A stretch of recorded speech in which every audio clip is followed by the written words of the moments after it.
다니엘서 2장 44절로 49절까지의 말씀을 보시겠습니다. 다니엘서 2장 44절로 49절입니다.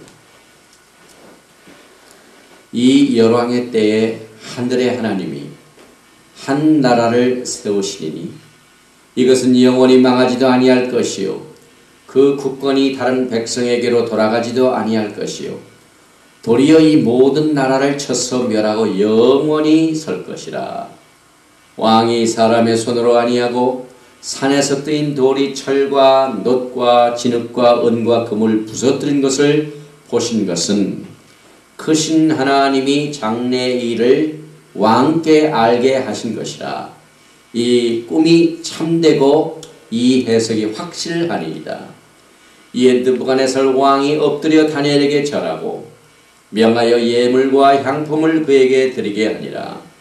왕이 대답하여 다니엘에게 이르되 너희 하나님은 참으로 모든 신의 신이시요 모든 왕의 주제시로다. 내가 능히 이 은밀한 것을 나타내었으니 내 하나님은 또 은밀한 것을 나타내시는 자시로다. 왕이 이에 다니엘을 높여 귀한 선물을 많이 주며 세워 바벨론 온 도를 다스리게 하며 또 바벨론 모든 박사의 언언을 삼았으며 왕이 또 다니엘의 청구대로 사드락과 메삭과 아벳느고를 세워 바벨론도의 일을 다스리게 하였고 다니엘은 왕궁에 있었더라. 아멘. 아멘. 저는 여러분과 함께 다니엘서 강의 5번째 말씀으로 2장 44절로 49절까지의 말씀을 본문으로 하여 하나님의 영원한 왕국이라는 제목을 가지고 같이 은혜를 나누겠습니다. 여러분이 뉴스를 통하여 다 들으셨겠지만은 지난 11일 동안 중국의 남쪽에 있는 하이넌 섬에 비상 착륙한 미국의 스파이 비행기가 24명의 이 승무원들이 오늘 드디어 풀려나가지고 지금 오고 있는 중입니다. 또 우리가 살고 있는 워싱턴 주의 저 위에 있는 위드비 아일랜드가 이 비행기가 소속되어 있는 본부입니다.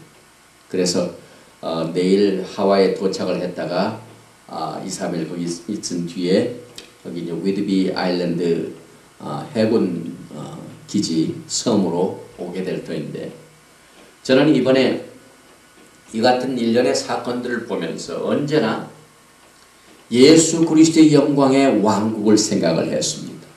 왜냐하면은 이 세상에 있는 나라들은 다 일어났다가 쓰러지고 맙니다.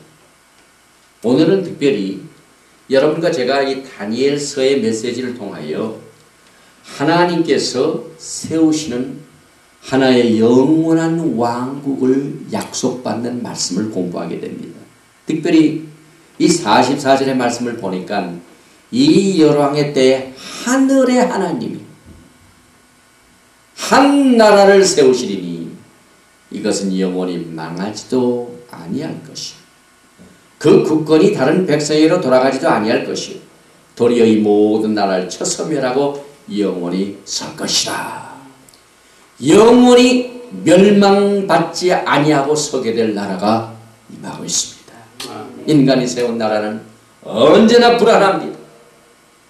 그저 큰 나라끼리 서로 경쟁하고 정보를 캐고 군력을 또 증가시키고 해서 서로 대치하고 있지만은 오늘 우리가 공부하게 될 이 하나님의 영원한 왕국에 관한 계시는 여러분이 마음을 놓아도 되는 나라인 것입니다.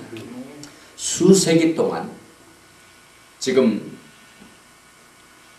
이스라엘의 예루살렘 시는 아마도 이번의 사건보다도 더 세계 주목거리가 되어 왔었습니다. 지금 중동에 또 여러 가지 부딪히는 일로 인해 가지고 이스라엘군과 이 피에로 중동 사태가 굉장히 심각합니다. 모든 뉴스의 초점이 또 중동으로 옮기고 있습니다. 그런데 예루살렘은 이 세상에서도 그 어느 곳에서도 찾아볼 수 없는 특별한 도성입니다. 인류 역사를 통하여 예루살렘은 인류 구속의 대드라마의 주요 무대가 되어 왔었습니다. 우리 예수님께서 고난당하시고 십자가에 돌아가신 것도 성 밖에서 죽임을 당하셨습니다. 그런데 오늘 우리가 공부하게 된 이 다니엘서의 그 역사적인 배경은 하나님께서 세우셨던 그 예루살렘이 함락되고 유대인들이 바벨론 포로로 잡혀간 시대적인 상황 하에서 이와 같은 계시가 임하게 됩니다. 과거의 유대인들이 얼마나 예루살렘을 사모했으면은 시편 137편 5절과 6절 말씀에서 예루살렘아 내가 너를 잊을진대 내 오른손이 그 재주를 잃을지로다. 내가 예루살렘을 기억지 아니하거나 내가 너를 나의 제일 즐거워하는 것보다 지나치게 아니할진대 내 혀가 내 입천장에 붙을지로다. 예루살렘을 사랑하는 그 백성들의 마음이 그 어떤 희생이라도 각오하겠다는 것을 여기에서 설명을 하고 있지요. 또 느헤미야서를 보면은 느헤미야가 70년 포로 생활에 그 예루살렘으로 다시 그 돌아와서 그 성벽을 다시 재건하는 이것을 복구하는 열정을 우리가 성경을 통하여 보았습니다. 그런데 이 예루살렘에 관한 내용은 왜 이렇게 세계에 초점이 되고 중요하냐면은 영원히 멸망받지 아니하게 될 왕국의 수도가 바로 예루살렘에 서게 되기 때문에 그렇습니다. 예수님께서 베들레헴에 태어나시고 예루살렘 성 밖에서 돌아가셨고 이제는 다시 영광 중에 지상재림 하실 적에는 어디로 오십니까? 스가랴서 14장 4절 말씀에 보면은 그날에 그의 발이 예루살렘 앞 곧 동편 감난산에 서실 것이요 감난산은 그 한가운데가 동서로 갈라져 매우 큰 골짜기가 되어서 산 절반은 북으로 절반은 남으로 옮기고 예루살렘 앞 동편 감난산에 우리 주님께서 서시게 되는 예언이 있습니다. 또 스가랴서 14장 8절 말씀에 보니까 그날의 생수가 예루살렘에서 솟아나서 절반은 동해로 절반은 서해로 흐를 것이라. 여름에도 겨울에도 그러하리라. 이렇게 예루살렘에 관한 이 예언의 말씀이 왜 우리에게 이렇게 중요하냐면은 하나님께서 약속하신 영원한 하나님의 왕국 나라가 이 땅에 곧 세워질 적에 그 세워지는 나라의 수도가 예루살렘이 되기 때문에 그렇습니다. 그래서 이제 그때는 지금보다도 더 많은 세계 초점이 예루살렘으로 옮겨지게 될 것입니다. 그러나 문제는 아직 평화가 없습니다. 원래 예루살렘 이 말은 창세기 보면은 살렘 왕 멜기세덱이 아브라함으로부터 11조를 받았죠. 그런데 그 살렘 왕을 원래가 샬롬 예루살렘 원래 그 뜻입니다. 지금 이 시간까지도 예루살렘에는 평화가 없습니다. 그러므로 시편 기자는 예루살렘의 평강을 위하여 기도하라. 예루살렘에 평화가 깃다는 날에 우리 주님께서 나라를 왕국을 세우시고 다스리는 때가 바로 예루살렘에 평화가 임하는 때인 것입니다. 그래서 이 하나님의 왕국의 나라에 대한 계시를 다니엘이 이방인 왕 느부갓네살이 꾼 큰 신상에 관한 꿈을 해석하는 가운데서 여기에서 약속이 되고 계시되고 또 느부갓네살 왕 앞에서 하나님의 나라의 왕국에 관한 것을 설명하게 되는데요. 제일 먼저 하나님의 나라를 보면은요, 그 설립자가 나타납니다. 오늘 44절에 이 열왕의 때에 하늘의 하나님이 한 나라를 세우십니다. 나라를 아무나 세운 것이 아닙니다. 하나님께서 왕국을 세우시게 되는 것입니다. 이 말씀이야말로 하나님의 나라에 대한 기초를 여기에서 명확하게 증거하고 있습니다. 하나님께서 세우신 나라는요, 틀림없는 나라입니다. 그런데 여기서 보니까 열왕의 때에, 그 말은 이제 다니엘이 느부갓네살 왕이 꿈속에서 본 그 신상의 모든 모습 가운데서 맨 마지막 부분인 10발가락, 철과 흙이 섞여진 그 부분을 우리는 로마의 그 부활된 제국을 말하고 있죠. 다시 말하면 여러분과 제가 살고 있는 이때가 열왕의 시대인 것입니다. 그때에 하늘의 하나님이 한 나라를 세우신다고 말씀하고 있습니다. 요한계시록 17장에도 내가 보던 열뿔은 열왕이니 아직 나라를 얻지 못하였으나 다만 짐승으로 더불어 임금처럼 권세를 일시 동안 받으리라. 여기서 열왕이라는 것은 원래가 열뿔에 관한 왕을 말하고 있는데, 이 다니엘서 2장 44절에 나오는 열왕은 10개의 왕이 아니라 열국의 왕의 때에, 10발가락 시대에, 여러 나라가 있는 마지막 시대에 하늘의 하나님이 한 나라를 세우시겠다, 이렇게 예언하고 있습니다.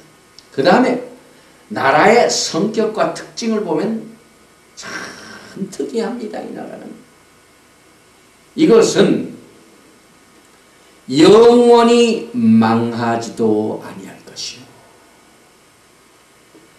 그동안 인류의 역사의 왕국을 보면은 섰다가 넘어지고 섰다가 넘어지고, 로마의 왕국도 로마의 제국도 멸망당하고 또 쓰고, 공산주의도 섰다가 또 무너지고, 미국은 지금 한 200 몇 년 동안 됐는데 미국이 언제 또 멸망당할지 모릅니다. 이 세상에 있는 나라들은 다 끝이 있습니다. 그런데 하늘의 하나님이 세우신 나라는 영원히 망하지도 아니할 것이요. 이 망하지도 아니할 나라의 국민이 된다는 것은 특권적인 특권입니다. 여러분과 제가 이제 하나님께서 세우신 나라의 왕국의 시민으로서 왕 노릇하게 되는 축복을 누리게 됩니다. 그 다음에 망하지도 않을 뿐만 아니라 그 국권이 다른 백성에게로 돌아가지도 아니할 것이요. 국권이라는 것은 권세가 또 한 집단이, 한 당이, 한 권력 집단이 쓰러졌다가 넘어지고 또 쓰고 하는데, 이 하나님께서 세우신 나라는 그렇지 않습니다. 다른 백성이 돌아갈 수가 없습니다. 지금 미국과 중국이 서로 대치하고 정부를 개방하는 것도 국권이 혹시 뺏길까봐 여러 가지로 서로 정보를 캐고 경계를 하고 그럽니다. 그러나 하나님께서 세우신 이 나라의 국권은 절대로 다른 백성에게로 돌아가지도 아니할 것이려. 그 다음 또 특징을 보니까 도리어 이 모든 나라를 쳐서 멸하고, 하나님께서 그 권세를 갖고 계십니다. 하나님을 대적한 모든 나라를 칠 수 있는 능력이 하나님께서 계십니다. 그리고 그 다음 말씀으로 보니까 영원히 설 것이라. 그러므로 하나님을 섬기면서 주의 왕국의 나라를 사모하는 백성들은요, 늘 하나님께 감사와 영광과 존귀를 드려야만 됩니다. 그래서 데살로니가 보면은 늘 감사라고 그랬죠. 쉬지 말고 기도하라고 했죠. 범사에 감사라고 했어요. 원래 사람이 감사를 하게 되면은 그 감사의 영이 그 사람을 전체를 살립니다. 어떻게 살리냐면은 하나님을 찬양하고 하나님 앞에 감사할 적에 생명이 흐릅니다. 여러분과 저는 망하지도 아니할 나라의 왕국의 백성으로서 부르심을 받았고 택하심을 받은 것이 얼마나 큰 축복입니까? 그래서 우리가 찬양을 들을 적에도 영원한 하나님 앞에 온 정성과 뜻을 다하여 시편을 보니까 우리 속에 있는 모든 것들아 하나님의 성물을 찬양하소서. 그 이유는 영원히 망하지 아니한 나라의 백성으로 하나님께서 우리를 택하셔서 이제 그 나라를 세우시기에 우리 주님께서 속히 오시게 되는 것입니다. 그리고 그 다음 말씀을 보니까 이제 설립자가 나오는데요. 그 다음 45절 말씀에 보니까요. 왕이 사람의 손으로 아니하고 산에서 뜨인 돌이 철과 놋과 진흙과 은과 금을 부서뜨린 것을 보신 것은 크신 하나님이 장래 일을 왕께 알게 하신 것이라.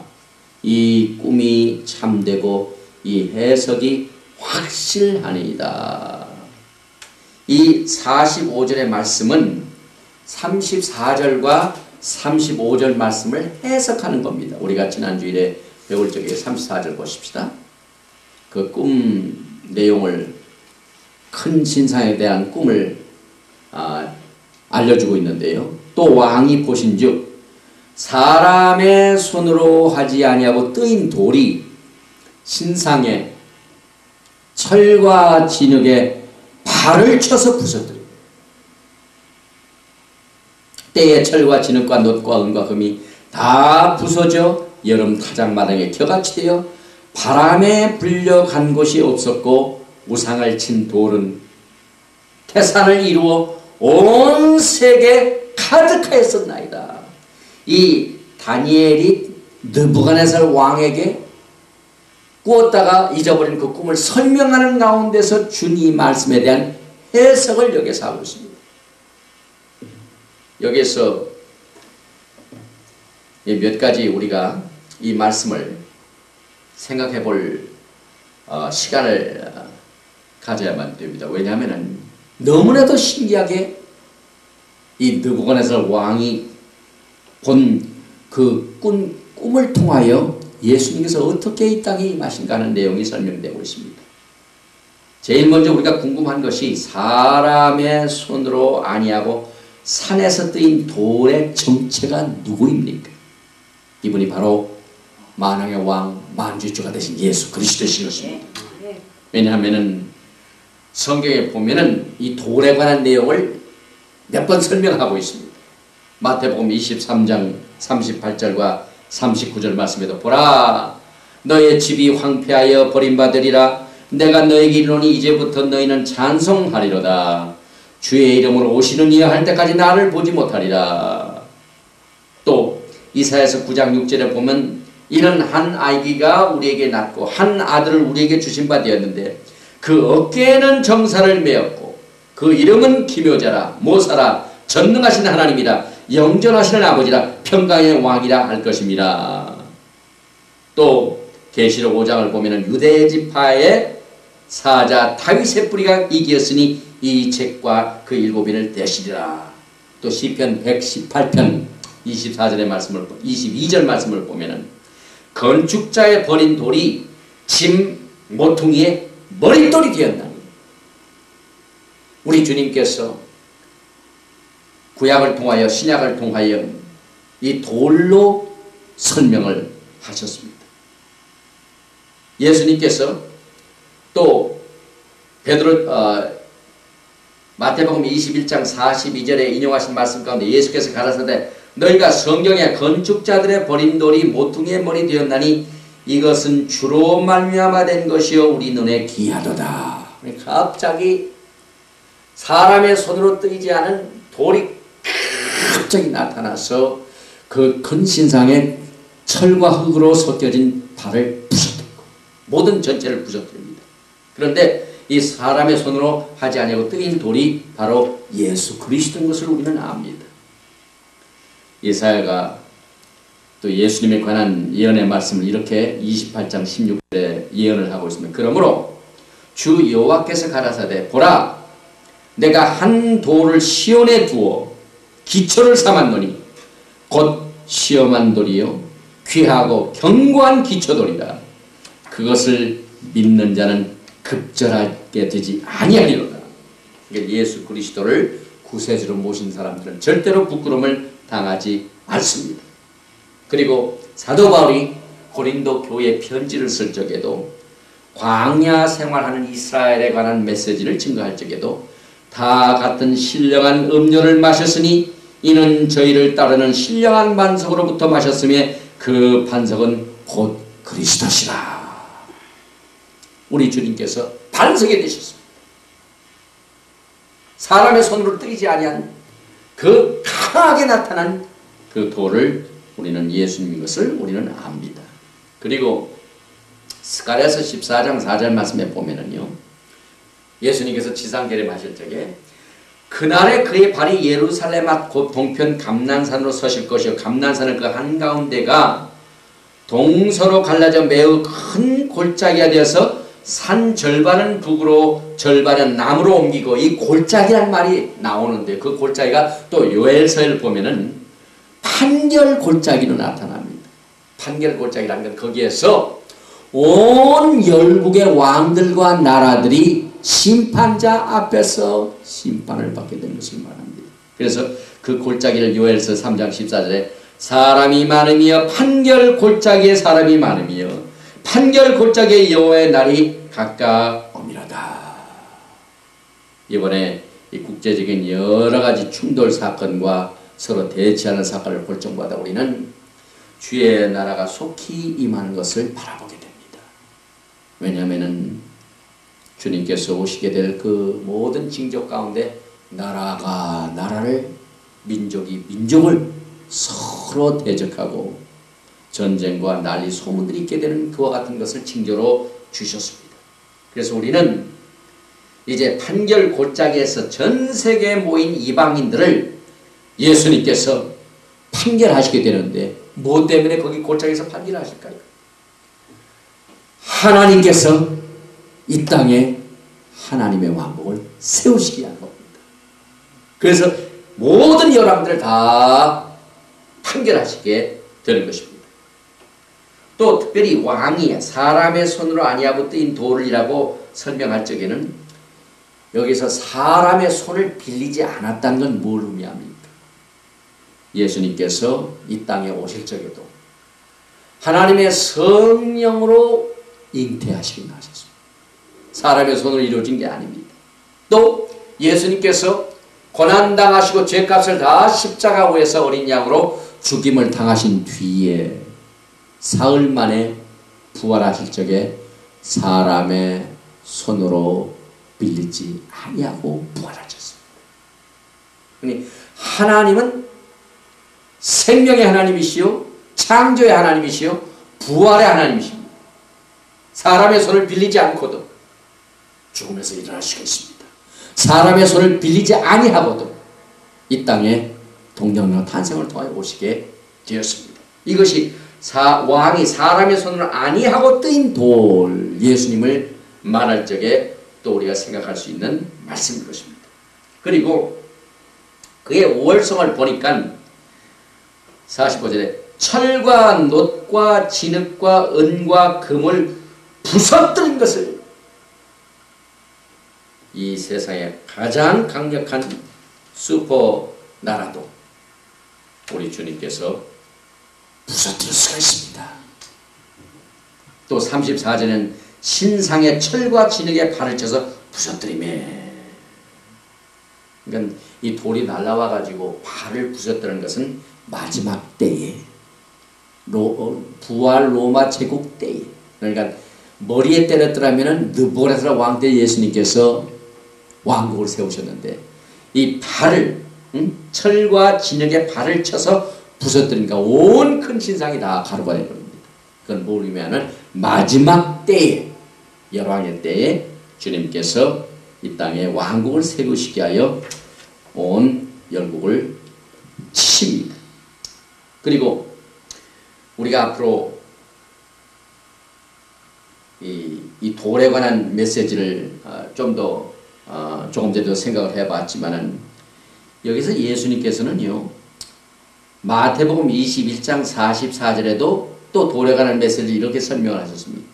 이 돌 위에 떨어지는 자는 깨어지겠고 이 돌이 사람 위에 떨어지면은 저를 가루로 만들어 흩으리라 하시니. 이것은 우리가 주님 앞에 회개하고 깨어지고 녹아지고 낮아지면은 우리 주님께서 우리를 살려주십니다. 그런데 끝까지 하나님 앞에 합당치 못할 일로 인하여 회개도 안 하고 그러게 되면 나중에 주님께서 그 돌로 쳐버리십니다. 그럼 막 돌로 부서지지요. 그러니까 우리는 늘 하나님의 말씀으로 날마다 우리의 심령이 새로워지고 잘못된 것을 깨닫고 회개합니다. 하나님의 말씀이 살았고 운동력이 있다는 것은요, 참 신기한 그 히브리서의 말씀을 우리가 통해서 여기에 돌이 온 세상을 다 깨트리는 이 위대한 힘을 갖고 계신 주님께서는 스스로 깨어질 수 있도록 말씀을 통하여 역사하십니다. 그러니까 우리가 하나님의 생명의 말씀을 들을 적에 깨닫고 회개하면 우리가 스스로 깨어지는 겁니다. 그런데 우리가 사람 위에 떨어지면 저를 가루로 만들어 부릴 것이요. 그러니까 마지막 때에 주님께서 이 나라를 심판하시기 위하여 사람 위에 떨어지게 때까지 기다리지 말고 스스로 우리가 주님 앞에 회개를 해야만 되는 것입니다. 그리고 주님께서 이 돌로 부시는 일만 하시는 것이 아니라 동시에 다시 그냥 전부 긁어 모아가지고 회복하는 역사도 여기에 나옵니다. 다니엘서 2장 35절 말씀에 보니까 때에 철과 진흙과 놋과 은과 금이 다 부서져 여름 타작마당에 겨같이 되어 바람에 불려간 것이 없었고 우상을 친 돌은 태산을 이루어 온 세계 가득하였나이다. 그러니까 합당치 못한 것은 부서뜨리시고 세울 수 있는 것은 다시 태산을 이루어 건설을 하시게 된 것입니다. 그러므로 이 진돌이 태산을 이루어 온 세계에 가득하게 되면은 온 세계가 주님의 치리하심으로 들어가게 되는 것입니다. 우리는 이 땅에 사는 동안 주님 나라의 왕국에 관한 소망을 가질 적에 우리의 모든 속에 있는 것들이 그 나라를 사모하고 주님을 섬기면서 기쁨과 감사와 찬양으로 섬기면서 그 나라를 맞이해야만 되는 것입니다. 이렇게 해서 다니엘이 느부갓네살 왕이 꾼 꿈을 해석을 하고 나니까 여기에 대한 결과가 나오는데요. 이에 그 전에 45절 말씀에 부서뜨린 것을 보시건 크신 하나님이 장래일을 왕께 알게 하신 것이라. 장래일을 하나님께서 느부갓네살 왕에게 알게 하신 것입니다. 그리고 이 꿈은 참되고 그 해석이 확실합니다. 이렇게 하니까 그 결과가 나오죠. 이에 느부갓네살 왕이 엎드려 다니엘에게 절하고 명하여 예물과 향품을 그에게 드리게 하니라. 너무 놀래가지고 느부갓네살 왕이 다니엘 앞에 무릎을 꿇고 절하고 큰 상품을 주었다고 했습니다. 여기에서 느부갓네살 왕이 다니엘의 그 꿈 해석을 통하여 하나님을 인정하는 결과가 됩니다. 느부갓네살 왕이 믿는 하나님은요, 이 사람들은 다 신을 믿었습니다. 그래서 이 세상에 여러 신이 있는데 그 중에 하나의 신으로 알고 있습니다. 그러나 하나님께서는 이 느부갓네살에게 보여준 꿈을 통하여 열국의 모든 나라를 통치하시는 분은 하나님이신 것을 이 여러 앞에서 다니엘을 통하여 전도의 메시지를 증거했습니다. 복음을 전했습니다. 이 세상에 한 분밖에 없으신 하나님을 왕 앞에 전하게 되었습니다. 그래서 승진을 하게 되는데요. 왕이 대답하여 다니엘에게 이르되 너희 하나님은 참으로 모든 신의 신이시고 모든 왕의 주제시로다. 내가 능히 이 은밀한 것을 나타내었으니 내 하나님은 또 은밀한 것을 나타내시는 자시로다. 자기가 알지 못하는 꿈도 해석해 주시고 꾼 꿈도 잊어버린 것도 기억나게 해주시고 참으로 놀라운 하나님 것을 느부갓네살 왕이 시인을 합니다. 그리고 난 뒤에 왕이 이에 다니엘을 높여 귀한 선물을 많이 주며 세워 바벨론 온도를 다스리게 하며 또 바벨론 모든 박사의 어른을 삼았으며 이만큼 지혜가 있는 다니엘의 꿈 해석을 보고 너무 놀라가지고 그에게 상급 줄 뿐만 아니라 큰 승리를 했습니다. 이 같은 사람들이 정부에 있으면 얼마나 좋겠습니까? 오늘날 많은 기독교인들이 정계에 진출을 해가지고 직분을 받아 하게 되지만은요, 보면 권력 앞에 무릎을 꿇고 금령 앞에 타협을 하고 하나님의 절대적인 진리를 붙들지 아니하고 그때그때 타협하는 것을 봅니다. 최고의 권력자도 그렇고 장관, 무슨 청장, 직분을 가진 자들이 끝까지 하나님의 절대적인 말씀을 이렇게 다니엘같이 지켰더라면 하나님께서 영광을 받으실 텐데, 우리는 이 다니엘이 한 일을 통하여 우리의 신앙을 다시 한번 살펴보게 됩니다. 그리고 난 뒤에 왕이 다니엘뿐만 아니라 다니엘의 요청에 의하여 그 친구 사드락과 메삭과 아베누고를 세워서 바벨론도의 일을 다스리게 하는 일도 잊지 않았습니다. 그리고 다니엘은 왕궁에 있었더라. 이 다니엘이 이만큼 하나님으로부터 꿈 해석을 통하여 느부갓네살 왕 앞에서 꿈도 해석해주고 또 왕 앞에서 하나님께서 무엇 때문에 이렇게 보여준가 하는 그 내용들을 통해서 우리는 마지막 때에 살고 있는 마지막 세대로서 지금 사람의 손으로 뜨이지 아니한 그 돌이 10발가락 진흙, 철과 진흙이 섞인 그것을 깨뜨린 것처럼 우리가 살고 있는 시대에 우리 주님께서 이 세상을 심판하신 날이 곧 임하게 된 것입니다. 우리는 그 왕국을 바라보면서 깨끗한 신앙을 유지해야만 됩니다. 절대적인 하나님의 말씀을 순수하게 믿고 받아들이고 주님을 섬겨야만 됩니다. 그리하여 다니엘과 같이 절대적인 하나님의 말씀을 의존하며 그 어느 형편에 가서든지 하늘의 하나님을 자랑하며 하나님의 뜻과 목적을 널리 전파하여 하나님께 영광을 올려드린 것처럼 우리도 이 마지막 때에 이제 곧 마지막 나팔의 순식간에 주님께서 그의 백성들을 데려오시게 될 것입니다. 그리고 7년 동안 하늘에서 혼인잔치를 하고 난 뒤에 갑자기 하늘에서 지상으로 내려와가지고 열국들을 심판하시고 이 땅에 하나님이 세우시는 천년 왕국을 건설하시게 되는 것입니다. 가장 최고의 날이 우리를 기다리고 있습니다. 그 영광의 날을 사모하면서 주님을 더욱 뜨겁게 사랑하고 주님을 섬기다가 주님과 함께 왕노릇 하시게 되는 복을 누리시는 여러분과 제가 되시기를 주님의 이름으로 축원드립니다.